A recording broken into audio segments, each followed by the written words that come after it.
Hi friends, how are you? இன்றைக்கி ஒரு special day.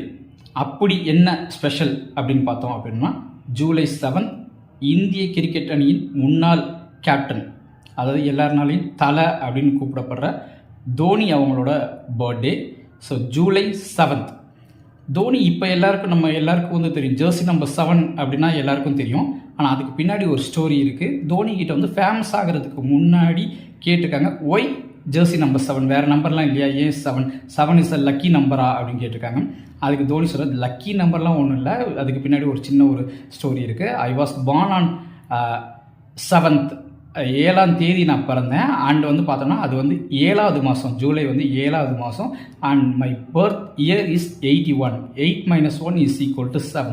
So எல்லாமே 7 அப்படிங்கிறனால அது ஒரு சின்ன வந்து ஒரு எனக்கு வந்து ஒரு சென்டிமெண்ட்டாக இருக்குது. அதனால் வந்து என்னோடய ஜெர்சி நம்பர் 7ன்னு சொன்னார். ஸோ ஜெர்சி நம்பர் 7 இன்றைக்கி வந்து பார்த்தோம்னா இந்தியன் ட்ரெஸ்ஸிங் ரூமில் வந்து அதுக்கு வந்து ரெஸ்ட்டு கொடுத்துட்டாங்க. ஸோ 10 and 7 டெண்டுல்கரும் தோனியோட ஜெர்சி நம்பர் வந்து ரெஸ்ட் கொடுத்துருக்காங்க. இது வந்து ரெஸ்பெக்ட் ஆஃப் தோனி. இன்றைக்கி வந்து அப்படிப்பட்ட ஒரு ஜாம்பவானுக்கு இன்றைக்கி பர்த்டே. ஸோ நம்ம எல்லோரும் சேர்ந்து தோனியோட பர்த்டேவை செலிப்ரேட் பண்ணுவோம்.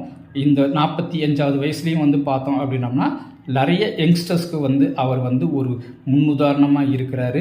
லீடர்ஷிப் ஆகட்டும் சரி, இல்லை வந்து ஒரு டிசிஷன் மேக்கிங் ஆகட்டும் சரி, இது எல்லாத்துக்கும் பார்த்தோம் அப்படின்னோம்னா நிறைய ட்ரைனிங் கிளாஸஸில் நாங்களே வந்து தோனியை தான் வந்து பார்த்தோம்னா ஒரு எக்ஸாம்பிளாக சொல்லுவோம். ஸோ அந்த அளவுக்கு ஒரு well qualified cricketer in Indian cricket. So once again happy birthday தலை, ஹாப்பி பர்த்டே.